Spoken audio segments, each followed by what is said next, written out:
함께 나눌 말씀 누가복음 11장 3절입니다.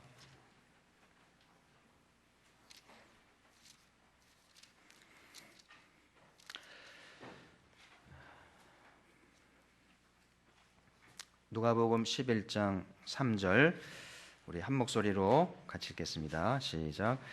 우리에게 날마다 일용할 양식을 주시옵고. 아멘.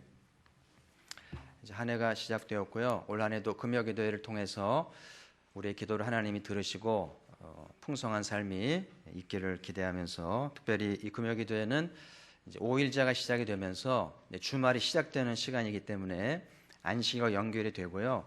한 주간의 삶을 풍성하게 좀 나누고 안식의 기쁨을 준비하고 누릴 수 있는 삶의 질을 높이는 귀한 자리가 되기를 기대하겠습니다. 오늘 남집사님 귀한 나눔 주셔서 감사의 말씀을 드리고요. 좀 풍성한 나눔들이 금요기도회에 있기를 바라고요. 서로가 은혜를 공유하는 자리가 되기를 바랍니다.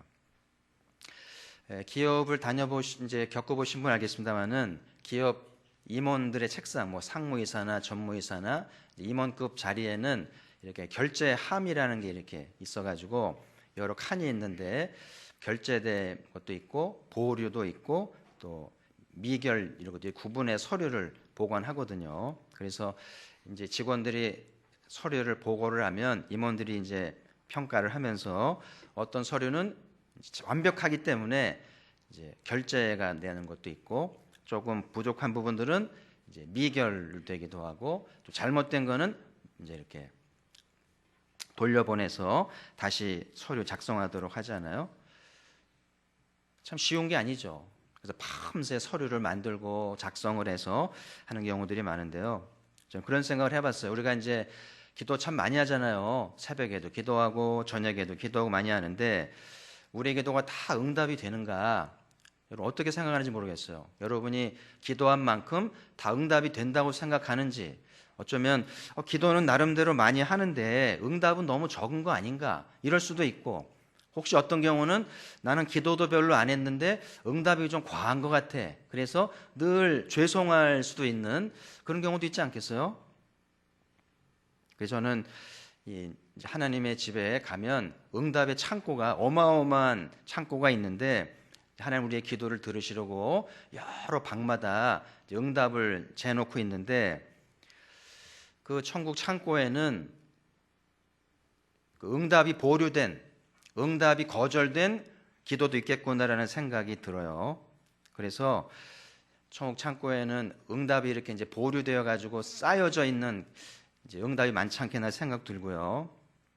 왜 하나님 우리 기도를 열심히 했는데 듣지 않으시는 걸까? 예를 들면 우리가 이제 이번에 배우려고 하고 있는 이 주기도문 정신에서 벗어난 기도, 주님이 기뻐하지 않는 기도, 욕심적인 기도라든지 이기적인 기도였기 때문에 응답이 안 되거나 그럴 수도 있겠고요. 정말 욕심으로 이기적으로 남의 거 빼앗아서 가지려고 했다고 그런다면 그런 기도는 거절이 되기도 하고 또 이제 여러 가지 보류가 되지 않겠어요? 그런 경우들이 많겠다는 생각이 들고, 그래서 우리가 연초에 이 주님의 기도와 주님의 실제를 잘 배우면서 좀 기도를 수정하고 기도의 동기를 잘 바꿀 수만 있다면 올 한 해 우리의 기도가 뜻밖의 응답을 낳기를 바라고, 또 가포교회가 기도를 잘 해가지고 지역사회와 우리의 가족들 한반도까지 덕을 보는 은혜가 있으면 좋겠어요. 아멘이죠. 히브리서 5장에 보면 예수님이 이 땅에 계실 때에 심한 통곡과 눈물로 간구와 기도를 올리셔서 들으심을 받았다. 왜 예수님은 그 하나님의 아들임에도 불구하고 심한 통곡을 했을까요? 그리고 많은 눈물을 흘리셔야 했을까요? 그리고 그 기도를 하나님이 들으셨다고 그러잖아요. 그래서 우리도 주님의 기도를 배우고 주님의 기도를 따라가면서 우리도 가끔은 통곡할 줄 알고 울 줄도 알면서 탄식하는 그런 주님의 기도를 배워갈 수 있다면 하나님이 우리를 감동하시고 이제 기꺼이 응답하시고 기적을 낳는 은혜도 있을 줄 믿습니다. 그래서 여러분 늘 습관적인 기도, 소위 빤한 기도하지 말고 새로워져야 돼요. 우리 마음도 새로워지고 언어도 새로워지고 삶도 새로워져서, 그래서 오늘 주님 기도를 오늘 세 번째 시간인데요. 이게 한 번 강의했다고 끝나는 건 아니죠. 평생 배워야 돼요. 그냥 외우라고 주신 말씀이 아니고 평생 공부하고 그 이 주기도문 속에 담겨 있는 주님의 깊은 의도들을 깨달아가면서 주기도문의 지평을 넓혀갈 수 있다면 얼마나 좋겠나 생각이 들고요. 그래서 오늘 이제 함께 배울 기도는 이제 우리에게 날마다 일용할 양식을 주시옵건데요. 이걸 몇 단락으로 나눠서 배우면서 은혜를 나누고자 합니다. 첫 번째, 우리에게라고 되어 있죠. 우리에게. 그래서 주기도문에 보면 늘 대명사가 이렇게 우리라는 말이 반복이 되죠. 그러니까 기독교는 공동체적인 종교인 거예요. 혼자 수행하고 혼자 자기완성하는 종교가 아니라 공동체를 지향하면서 두 사람 이상 모여서 주를 고백하고 경배하고 교제하고 섬기는 것이죠. 그래서 건강한 신앙은 잘 어울려야 돼요. 다른 사람과 만나서 어울리고 밥도 먹고 또 기도도 하고 사역하면서 어울릴 줄 알아야지 자꾸 소외가 당하고 이렇게 이제 따로 있게 되면 그 신앙은 건강할 수 없다는 것을. 그 유명한 비유가 있죠. 어떤 젊은이가 무지 선생님에게 와서 꼭 교회를 나가야 됩니까? 그런 이제 질문을 했을 때 그 무디 목사님이 그 벽난로를 가리키면서 벽난로 속에 이제 펄게 타오른 이제 나무들 있잖아요. 그거를 하나를 빼가지고 겨울 창밖에 휙 던지니까 그 빨간 불ung덩어리가 금방 식어버리는 거예요. 그러면서 왜 교회를 나와야 되고 왜 공동체에 어울려야 되는지, 물 위에서 떨어져 나가면 외톨이가 되면 식어버리고 변질된다는 것을 얘기해서 그 젊은이가 감동했다는 유명한 예가 있잖아요. 그래서 여러분 이제 기도를 할 때도 내 개인 기도보다는 형제를 위한 기도, 이웃을 위한 기도를 드릴 줄 알아야 되고요. 또 기도할 때도 개인 기도도 할 때가 있지만 모여서 합심해서 기도할 줄도 알아야 성경적인 신앙이라는 것을 기억하시고, 오늘 이런 자리는 합심하여 하는 기도죠. 뭐 저도 옛날에 이제 그런 적이 있었긴 합니다만은, 목사님 저는 낯을 많이 가리기 때문에 사람하고 잘 못 어울리고요. 합심해서 막 시끄러운 기도는 못 합니다. 이렇게 하는 분이 종종 있잖아요. 저도 옛날에 그랬고, 저는 굉장히 내향적인 사람이기 때문에 이렇게 통성 기도하는 거 막 웃겼어요.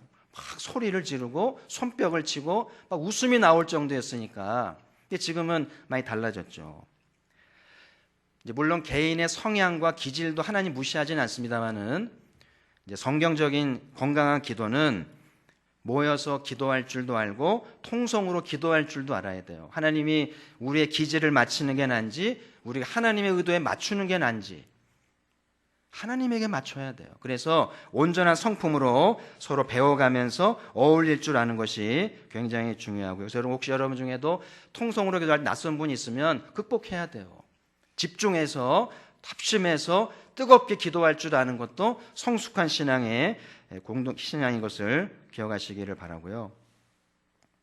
그리고 이렇게 조용히 묵상 기도할 때는 그게 또 안 맞는 사람이 소리를 질러야 기도인 줄 아는데 가끔은 또 이렇게 묵상할 줄도 알아야 이렇게 성숙한 신앙이 되는 거예요. 지금 묵상해야 될 땐지 부르짖어야 할 땐지 그때그때 맞출 줄 아는 것이 건강한 기도요 신앙인 것을 기억하시면서, 뭐 저도 자식을 기릅니다만은 대부분의 부모님이 바라는 것은 자식들이 잘 사는 거죠. 서로 싸우지 않고 다투지 않고 잘 지내는 거잖아요. 근데 보면 형제가 늘 갈등을 하거든요. 같은 배에서 난 자식인데 너무 달라요, 성격이. 그러니까 부딪히고 싸우고 부모 속을 썩이잖아요. 특히 이제 어릴 때 동생을 낳으면 이제 형은 이제 이렇게 동생이 이렇게 나오면 엄마의 사랑, 아빠의 사랑을 빼앗길 줄 알고 이제 질투를 하잖아요. 그래서 이제 엄마 아빠가 없을 때는 이렇게 눈을 찌르기도 하고요, 막 보복도 하기도 하고, 너 때문에 내가 아빠 사랑 뺏긴다고 막 이러는 게 있다는 거예요. 어린 아이니까 그럴 수 있잖아요. 그래서 어쨌든 어릴지라도 동생을 낳을 때는 동의를 구하는 게 좋대요. 동생을 네가 원하는지, 동생을 낳아도 될지. 애들이 허락하고 애를 낳아야 네가 허락했잖아. 질투하면 안 되지. 그래야 책임감도 생긴다는 거예요. 일리가 있다는 생각이 들고요. 이 자식 간의 경쟁과 갈등은 애들만은 아니고요, 어른도 마찬가지고요. 그렇게 우애가 좋은 줄 알았는데 부모가 돌아가면서 재산을 상속하는데요, 심각하게 싸웁니다. 너무나 돌변을 하는 거예요. 돈 앞에서는요, 형제 우애 별 필요가 없는 것 같아요. 그래서 여러분, 기업 간에 형제라는 얘기 들어봐. 지금도 진행하는 기업도 많고요. 부모가 일궈오는 명예를 다 까먹습니다. 돈 앞에 형제 우애도 없고 얼마나 투쟁하고 싸우면서 챙기는지 몰라요. 뭐 집만 그런 게 아니고 교회도 마찬가지죠. 교회는 계속 구원받은 백성들이 영적 아우들이 많이 생기는 거 아니겠어요? 근데 오래된 교회를 보면 사가족이 이렇게 들어오면 당연히 환영하고 이렇게 영접해야 되는데 오래된 교회일수록 질투하는 경향이 있어요. 그렇다고 뭐 사가족 안 받는다고 하지는 않는데 적극적으로 환영하지 않는 경향이 좀 있고요. 그래서 목사가 사가족을 신방하고 관심을 가져주면 질투를 합니다. 나한테 신방도 안 오면서 사가족 신방하고 사가족밖에 모른다 그러면서 은근히 질투를 하는 거예요. 제가 사가족한테 들었던 이야기들인데 뭐냐면 이렇게 이제 밥을 먹고 어울리고 싶은 거예요, 사가족이. 그럼 저기서 이제 이렇게 3, 4, 5 모여서 얘기도 하고 밥도 먹는데 자기를 본다는 거예요. 그래서 껴주기를 바라는데 바라는 거는 딱 봤으면 손짓해가지고 이리 오라고 같이 밥 먹자고 같이 얘기하자면 좋은데 딱 고개를 돌린다는 거예요. 그러니까 낯선 사람이 오면 좀 밥맛이 좀 떨어질 수 있죠. 좀 긴장해야 되고 좀 경직되기도 하니까 편한 사람끼리 먹는 게 맞긴 한데 그 사가족 입장에서는 소외감을 느끼는 거예요. 같이 차를 마시면 좋은데 오라고 그러지 않아요. 그냥 자기들끼리 편하게 하니까 이제 자기는 힘들었다. 다른 교회로 가야 될지 이런 고민을 종종 듣거든요. 여러분 어떻게 합니까? 주일날이든 평소에 이렇게 아직 이름도 잘 모르고 사가족을 보면 적극적으로 오라고 그러는지 끼워주면서 성화 이름 나누고 교제하는 편인지 아니면 그냥 모른 척하고 지나가는지. 은근히 교회 안에서도 형제 간에 하나님이 바라시는 것은 구원받은 형제들이 잘 지내길 바라는데 이게 집안이나 교회나 이게 질투가 많은 거예요. 특별히 이제 사가족이 오면 요 뒤에 사가족실이 약간 성역화돼 있죠. 가끔 이제 불평하는 분들이 있어. 왜 함부로 못 들어가냐고 그러는데 뭐 그런 건 아닌데 그런 이유가 좀 있어요. 여러분 사가족은요, 특히 현대인들은 참 교회를 정하는 게 어렵습니다. 교회 다 다녀보고요, 모니터를 켜고 이제 살피거든요. 그리고 교회를 옮길 때는 그 나름대로 어떤 사정이라는 게 있어요. 집안의 사정, 개인적인 사정, 어떤 아픔이 있기 때문에 섣불리 질문을 하거나 섣불리 접근하면 상처를 받아요. 집안에 장래가 났는지, 자녀를 잃었는지, 직장을 도산했는지 별일이 많은데 불쑥 말을 걸고 이렇게 질문을 하면 굉장한 부담이 오면서 마음이 다치거든요. 그러니까 새가족실을 아무나 들어와가지고 이렇게 얘기를 하면 새가족이 떠날 수 있기 때문에 조금 구별하는 거예요. 이해해 주시고, 그래서 새가족이 마음을 열고 자기 얘기할 때까지 돌봐주고 섬기는 것이 굉장히 중요하다는 것을 기억해야 되고요. 지금 전 세계적으로 이제 개인주의라고 하는 게 점점 이제 사조로 심각해지고 있어요. 그래서 가정이 해체되고 뭐 공동체도 해체되고 있잖아요. 전부 자기 사견이 강하기 때문에 어떤 권위라든지 절대적인 가르침이 실종되는 상황이 되잖아요. 점점 교회도 어려움을 겪기 때문에 오늘 예수님이 우리라는 기도를 가르쳐 주시면서 교회만이라도 공동체를 유지하고 잘 세우는 것이 중요하다는 생각이 들고요. 우리 민족 오래서부터 우리라는 말 많이 쓰잖아요. 우리 아버지, 우리 집, 우리 교회, 그죠? 나라는 말 잘 안 쓰잖아요. 그만큼 집단주의에 강한 민족이죠. 내가 잘못하면 집안이 책임을 져야 되고 이런 거 있잖아요. 그러니까 이런 우리가 좀 익숙하기 때문에 우리 예수님이 가르쳐준 우리라는 표현을 잘 받을 수만 있다면 건강 공동체가 되지 않겠나 싶어요. 사도 베드로께서 주신 말씀을 한번 보려고 하는데 한번 보시죠. 베드로서 1장 5절부터 7절 우리 같이 한번 읽어보죠. 시작. 그러므로 너희가 더욱 힘써 너희 믿음의 덕을, 덕의 지식을, 지식의 절제를, 절제의 인내를, 인내의 경건을, 경건의 형제우애를, 형제우애의 사랑을 더하라. 그 사도께서 하나님 우리들을 신의 성품에 참여하게 했다. 여기 나온 덕목들은 신의 성품이에요. 우리 신앙의 목표는 이 성품들을 터득해 가고 이제 내 것으로 만들어야 되는 건데, 그래서 계속 힘쓰라는 거죠. 믿음에 힘쓰고, 덕을 세우면 또 힘써서 지식을 쌓고, 또 힘써서 절제를 쌓고, 또 힘써서 인내를 쌓고, 이렇게. 근데 형제 우애가 어디 있어요? 앞쪽입니까? 뒤쪽입니까? 그죠? 뒤에 두 번째잖아요. 그러니까 믿음으로 시작된 신의 성품이 형제 우애까지 가려면 이게 몇 단계입니까 지금? 믿음의 덕을, 덕의 지식을, 지식의 절제를, 절제의 인내를, 인내의 경건을. 여섯 번째잖아요. 몇 년 걸릴까요? 여섯 번째까지 가려면? 한 몇 년 하면 되던가요? 몇십 년 신앙생활 하셨어요. 여기 덕목들이 1, 2년 되는 게 아니에요. 저는 이 말씀이 참 한편 위로가 되기도 하고 도전이 되는데요. 아, 형제 우애가 신의 성품의 거의 완벽한 단계구나. 이걸 깨닫는 거예요. 몇 년 만에 되는 게 아닙니다. 그래서 이렇게 집안이든 교회든 어떤 공동체든지 간에 형제 간에 우애하는 것은 굉장히 어려운 과정이고요. 거의 신의 성품의 완성 단계라는 것을 알면서 섣불리 되지 않아요. 그냥 구호 외친다고 서로 한번 허깅하고 뭐 사랑합니다 얘기한다고 되는 게 아닌 거예요. 자기 생각이 가득하고 자기 논리와 패턴과 정확하게 있기 때문에 우애한다는 건 정말 기적적인 일인 거예요. 뭐 형제는 고사하고 부부가 수십 년 사는데 하나 안 되잖아요. 막 살이가 안 되면서요. 근데 부부도 그런데 각 한 방 쓰고 사는 부부도 그런데 가끔 만난 형제가 금방 우애를 나눈다? 이거는 욕심이에요. 그래서 오늘 저는 이 말씀 볼 때마다 위로가 돼요. 아, 이게 형제 우애는 먼 여행이구나. 금방 되는 게 아니고 평생을 걸쳐서 쌓아가야 되는 것이 형제 우애인 것을 깨닫게 되고요. 형제들이 잘 안 모이고 우애도 힘들고 갈등한다고 낙심할 게 아니라 그런 많은 과정을 겪는 것이고요. 형제 우애가 되려면 덕도 세워야 되고 지식도 많아야 되고 절제도 해야 되고 인내도 해야 되고 경건도 있어야 되고 그래야 비로소 형제 우애가 된다. 아시겠죠? 거꾸로 가지 마세요.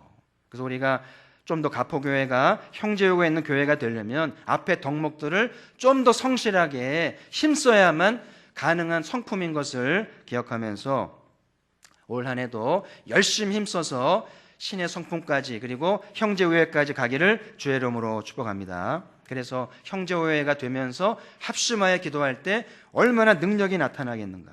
제가 주일날 말씀드린 것처럼 먼저 새 생명을 얻어야 돼요. 나무로 말하면 뿌리가 살면 열매는 맺힙니다. 그래서 새 생명이 있으면 그 새 생명에서 새 성품이 나와요. 덕도 나오고 지식도 나오고 절제도 나오고 인내도 나오고 경건도 나오면서 다 됩니다. 근데 문제는 새 생명이 없으면 거듭나지 않으면 인위적으로 되지 않는다는 거죠. 그래서 우리가 늘 거듭나게 힘쓰시면서 주님의 성품을 잘 받아서 우리의 기도가 되기를 주의 이름으로 소망을 합니다. 자, 그 다음에 나눌 말씀은 날마다인데요. 날마다. 하나님이 우리를 인도하시는 거 보면 참 묘하다는 생각이 들어요. 하나님은 한 번에 모든 걸 주지 않더라고요. 아브라함을 보면 보세요. 창세기 12장에 하나님이 아브라함을 부르는데 갈 곳도 얘기하지 않고 가라는 거예요. 나이도 젊지 않은데 한참 중년을 지나가고 있는데 어디로 가라는 것도 아니고 내가 앞으로 얘기할 테니까 일단 떠나라. 본토와 친척을 혈연과 지연을 여기서 말하면 마산을 떠나라는 거예요. 그러면 어디로 갈까요? 그건 너 알 거 없고 일단 떠나면 그 다음에 가르쳐 줄게. 그러잖아요. 아브라함이 참 남다른 점은 어디로 가야 할지도 모르지만 하나님이 무조건 떠나라는 말씀을 듣고 순종했다. 그래서 혈연과 지연을 떠났다는 거예요.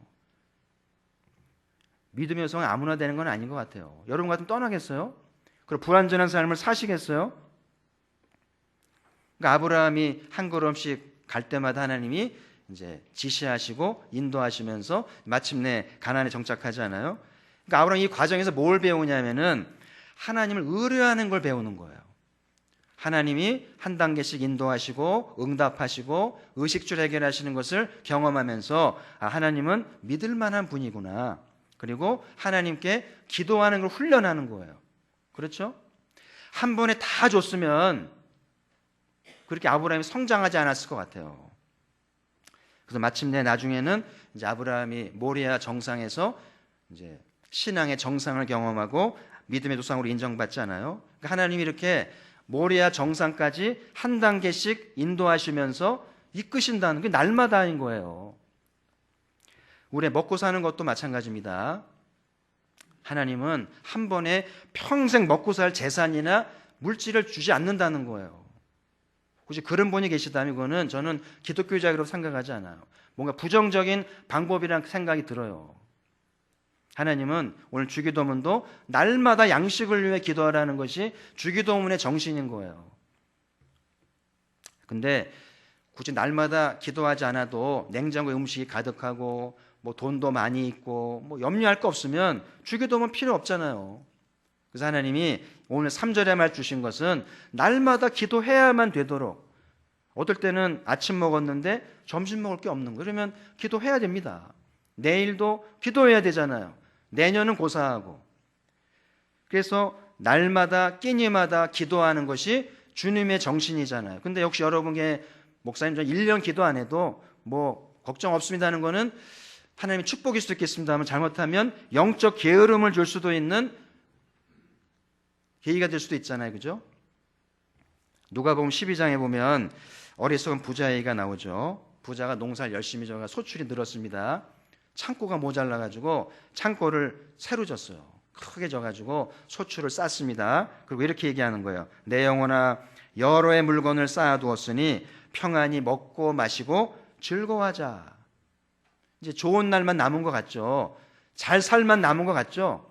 근데 하나님이 어리석은 사람아 내가 오늘 너를 데려가면 그 쌓아놓은 재산이 누구 것이 되겠냐는 거예요. 그래서 어리석은 부자라는 거죠. 일도 잘했고 소출도 많고 창고 늘렸는데 하나님이 데려가니까 아무 소용이 없잖아요. 그래서 여러분 돈을 많이 벌어서 쌓아두고 이렇게 편안하게 사는 것은 주님의 방법이 아닌 것 같아요. 그래서 오늘 여러분 주기도문을 잘 배우면서 왜 이렇게 힘들게 하시나, 왜 이렇게 넉넉하지 않게 때론 쪼들리게 하시나 할 때 깊은 의도가 있을 수 있다는 것을 기억하면서 오늘 주기도문을 잘 배우시길 바라고요. 잠언의 기도를 좀 나누고 싶어요. 잠언 30장 8절 9절 자 같이 한번 읽어봅시다. 시작. 나를 가난하게도 마옵시고 부하게도 마옵시고 오직 필요한 양식으로 나를 먹이시옵소서. 혹 내가 배불러서 하나님을 모른다 여호와가 누구냐 할까 하오며 혹 내가 가난하여 도둑질하고 내 하나님의 이름을 욕되게 할까 두려워함이니이다. 이게 지혜자의 기도고 우리의 기도가 되면 좋겠어요. 아멘. 여러분은 좀 가난의 위험성 있는 쪽입니까? 부자가 될 위험성 있는 쪽인 것 같아요. 둘 다 위험하다는 거예요. 가난은 뭐가 문제예요? 도둑질 할까봐. 좀도둑이 많대요 요즘에. 안타까운 이런 양식이 필요한 것이고요. 왜 부자가 되면 안 될 것 같아요? 하나님을 모른다 할까봐. 하나님 필요 없다고 할까봐 부자가 되는 것도 문제라는 거예요. 그래서 잠언의 지혜로운 자의 기도는 부하게도 하지 말고 너무 가난하게도 하지 말고 뭘 달라고요? 오직 필요한 양식을 주시옵소서.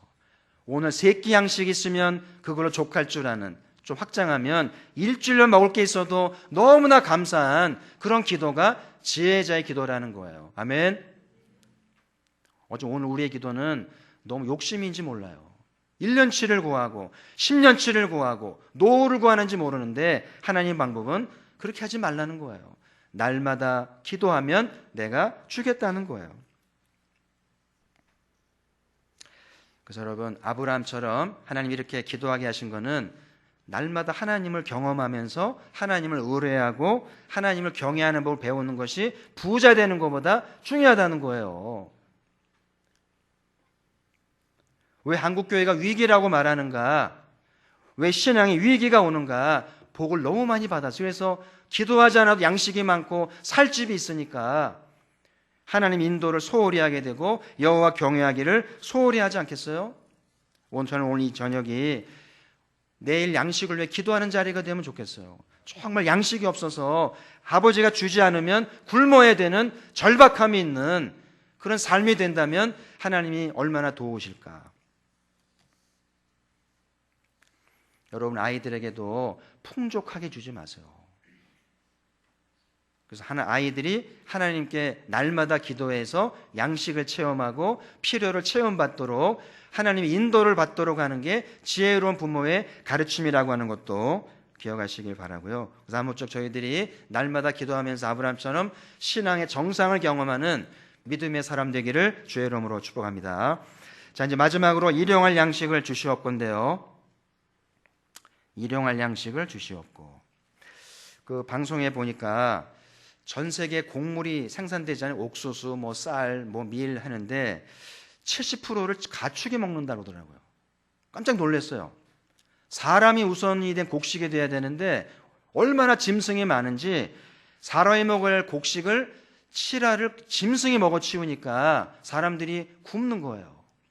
지금도 제가 설교하는 시간에 기아로 죽습니다. 그리고 이 짐승들이 어마어마한 곡식을 먹고 방구를 끼잖아요. 소가 방귀를 끼면 CO2가 어마어마하게 나옵니다. 붕 하면은요, 그 동네가 이제 심각하잖아요. 그죠? 그리고 그 배설물이 이제 하천을 오염시키면서 환경오염의 주범이 된다고 그러대요.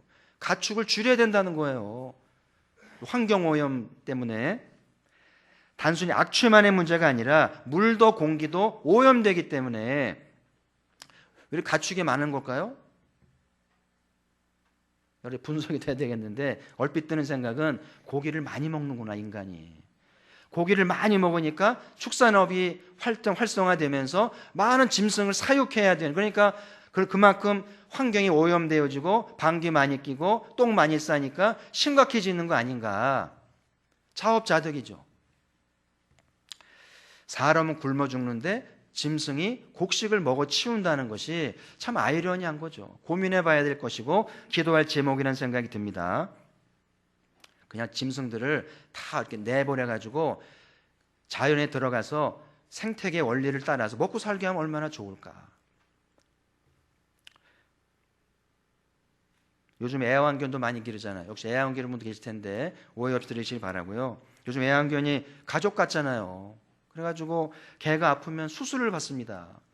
개도 이제 20살쯤 되면 노안이 돼가지고요, 당뇨병에 또 이렇게 불면증, 우울증이 와가지고요 병원에 막 들락거리는데요. 그 병원비가 값싸지 않더라고요. 몇십만 원짜리 수술도 있고요.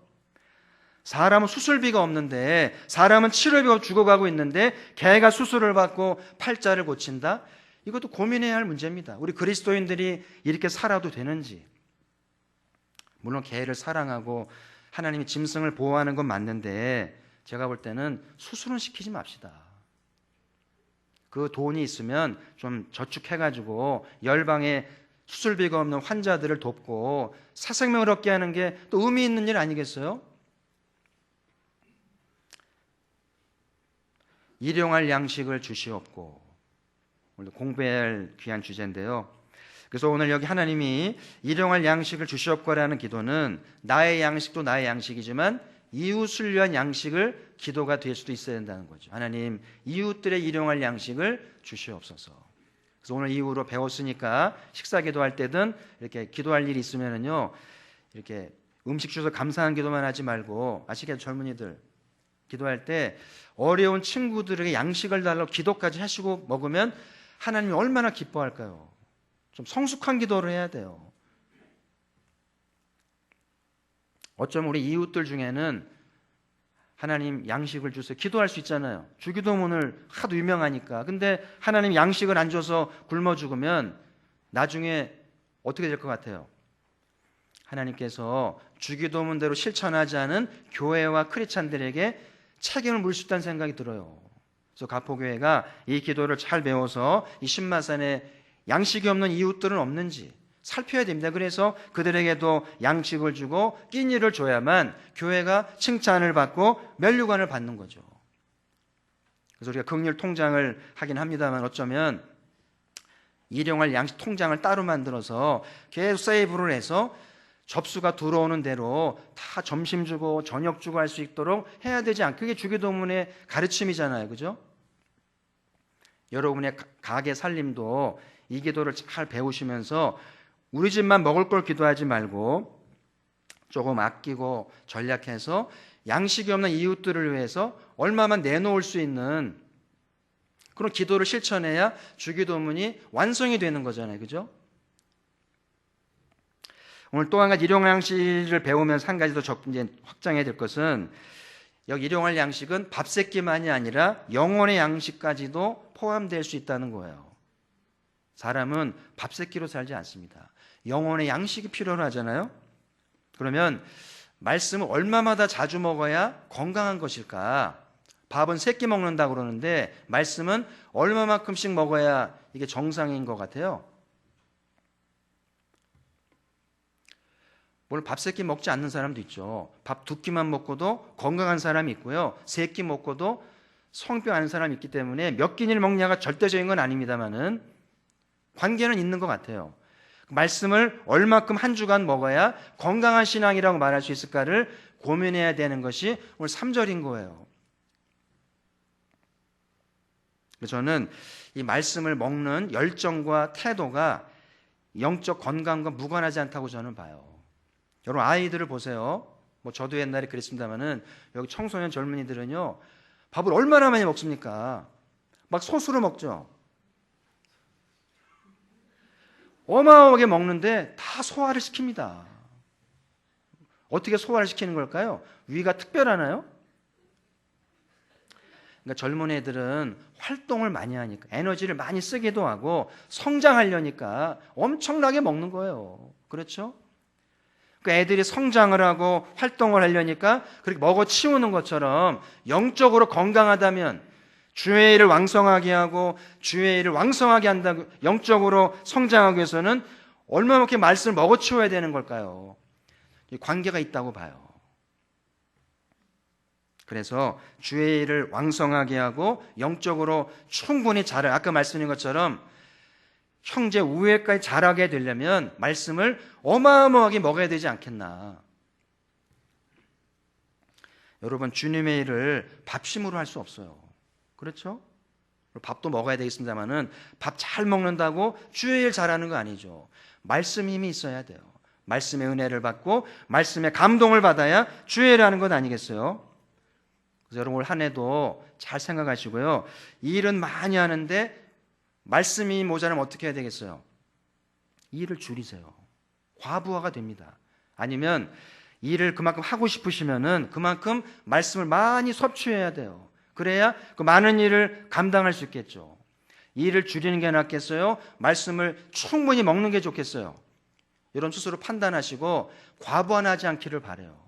주의를 하다가 시험에 든다든지 침체에 빠진다든지 그러진 말아야 돼요. 근데 이왕이면 하늘의 면류관을 위해서라도 말씀을 열심히 먹어치워서 주의 일을 잘 감당하기를 주의 이름으로 축복합니다.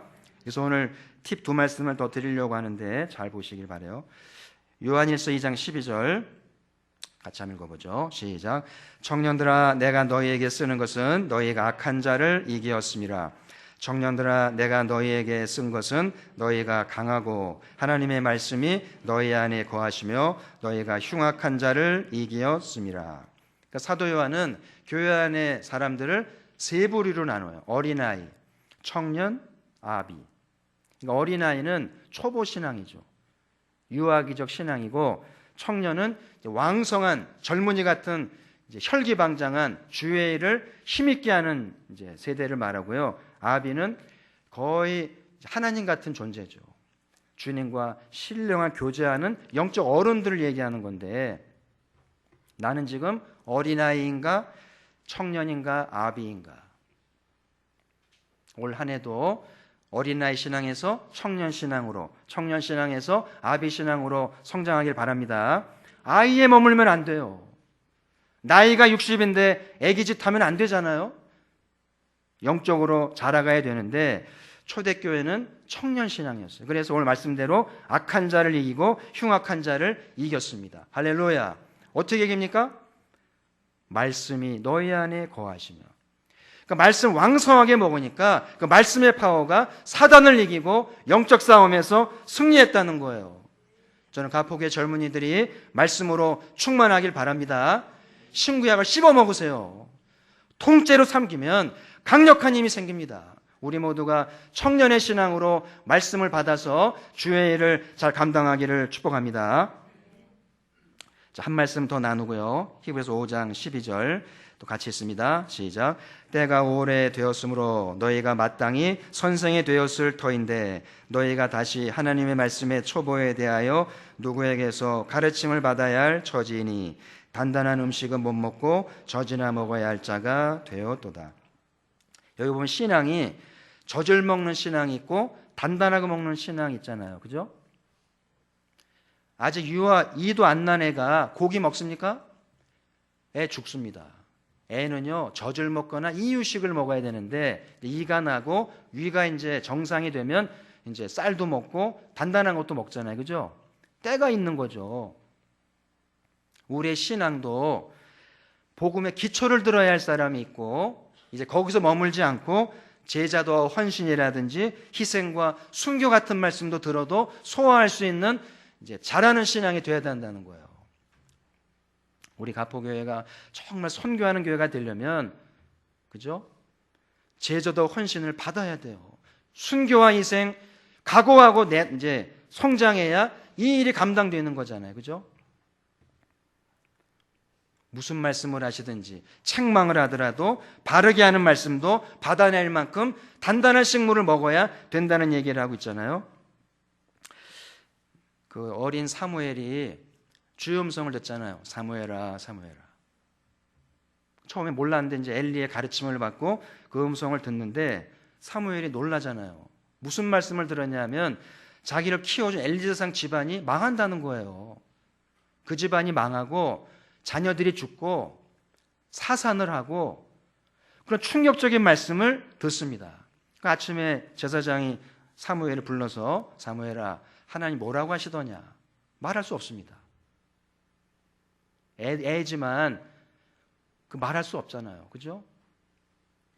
막 머뭇거리니까 엘리가 혼을 낼 정도로 왜 말하지 않냐고. 그러니까 사무엘이 어렵게 입을 떼는데요. 그 말을 전하는 거예요. 하나님께서요, 제사장님의 집안이 망한대요. 전쟁을 통해 아이들이, 자녀들이 죽는답니다. 손주가 사산한답니다. 얼마나 충격적이고 사무엘도 떨리는 얘기인데 제가 감동이 되는 게 뭐냐면 엘리의 반응이에요. 뭐 사람들이 엘리는 비둔하고 뭐 타락하고 뭐 얘기하죠. 그렇게만 생각하지는 않아요. 엘리가 참 대단한 그 영적 리더라는 생각이 드는 게 그 충격적인 말을 듣고 엘리의 반응이 뭐냐면 이거예요. 이렇게 말씀하신 이는 여호와시니 선하신 대로 하실 것이다. 그게 주님의 뜻이라면, 주님의 계획이라면 우리 집은 망해야 될 거야. 그래야 주님께 영광이 되겠지. 그래서 저는 너무나 감동이 돼요. 이렇게 말할 집안이 어디 있겠어요? 집안이 망한다는데, 자식이 죽는다는데 받아들이겠어요? 유대인들이 무서운 거는요, 절대 순종입니다. 좋은 일만 순종이 아니라 이런 저주의 말씀도 주님의 뜻이면 이루어질지이다. 그리고 죽어가는 거예요. 그래서 유대인이 나온 겁니다. 우리는 한참 멀었다는 생각이 들고요. 옛날 마치 왕조 시대에 임금님이 사약을 내립니다.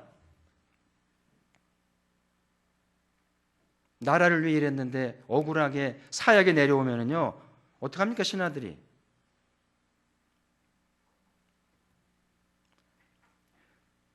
그 어명을 받고요, 임금님을 향해 돗자리 깔고 3번 절합니다. 자기에게 사약을 내린 임금님을 향해 3번 절한 다음에 그 사약을 먹고 죽습니다. 그래서 저는 내가 그때 살았으면 깽판을 쳐야 되는데 저게 충성이구나. 임금님이 잘못하는 거죠. 임금님이 실수하는 건데 어명이기 때문에 그 사약을 받고 인생을 마감해요. 이게 유대인들의 신앙이죠. 그렇죠? 한번 따라 합시다. 말씀하옵소서. 주의 종이 듣겠나이다. 우리는 주일날 저를 포함해서 축복의 말씀, 좋은 말씀 듣기를 바랍니다마는 때로는 책망을 할 수도 있고 훈계할 수도 있고 심한 말을 하나님이 주실 수도 있는데 기꺼이 받으면서 순종할 준비가 되어 있는가 할 때는 부끄럽잖아요. 오늘 일용할 양식을 주시옵고 할 때 그 하나님 말씀을 받는다고 하는 것이 얼마나 소중한지를 깨닫게 되는데요. 아무쪼록 올 한 해도 말씀을 왕성히 받아서 힘 있는 신앙이 되시고요. 무슨 말씀하시든지 잘 받아서 승리하는 신앙 되기를 바랍니다. 오늘 3절을 정리합니다. 오늘 예수님의 기도는 우리 기도예요. 그래서 혼자 기도하지 말고 같이 어울려서 합심해서 기도할 줄 알고 손잡고 스크럼 짜고 기도하기. 우리 청소년들 혈기 많잖아요. 딴 데가 소리 지르지 말고 농장 가 소리 지르지 말고 교회 와서 스크럼 짜고 소리 좀 지릅시다. 아멘. 저 죄인이 좀 떠나가도록 소리 좀 질러봅시다.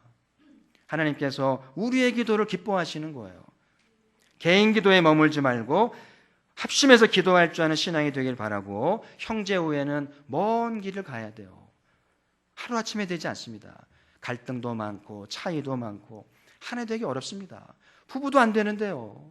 이걸 인정하고 평생을 걸쳐서 형제 오해를 쌓아가는 것임을 기억하면서 언젠가 마침내 신의 성품에 도달해서 형제를 우애하고 사랑해까지 되기를 주의 이름으로 축복합니다.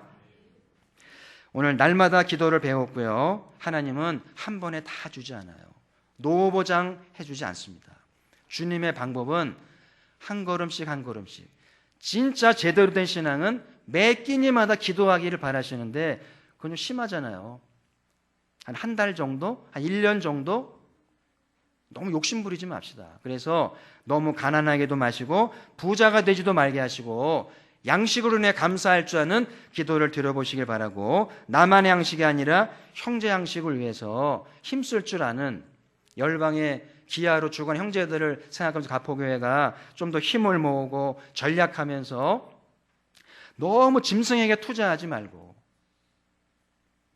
조금 작은 이야기겠습니다만은 저희 집에 이제 열대어를 기르는 한 60마리 되거든요. 근데 이제 먹이를 2통을 샀는데 6,000원이에요. 굉장히 먹어. 얘네들이 먹으면 잊어버리니까 얘네들은 고긴 치매잖아요. 근데 요즘 그런 생각을 해요. 6,000원도 장난이 아닌 거 그래가지고 요즘은 제가 이틀에 한 번 주려고 그래요. 막 모여들거든요. 알아보는지 막 먹여달라고 그러는데 안 줍니다. 똥만 많이 싸고요. 얼마나 지저분해지는지. 그래서 이틀에 한 번 맞습니다. 그래서 작은 미물이지만 좀 전략하고요. 좀 덜 주고 한 영혼을 살려야 되잖아요. 그렇죠? 그래서 아무쪼록 우리 가포교회가 십시일반 특글을 모아서 열방의 이웃들을 살리고 수술비를 마련해주고 살리는 역사가 있는 그런 양식의 기도가 드려지길 바라고요. 그리고 밥 세끼 양식만이 아니라 영의 양식 주시도록 왕성하게 먹고 주의 일을 왕성하게 하는 청년의 신앙 되시기를 주님의 이름으로 축복합니다. 오늘 합심해서 통성 기도할 텐데요.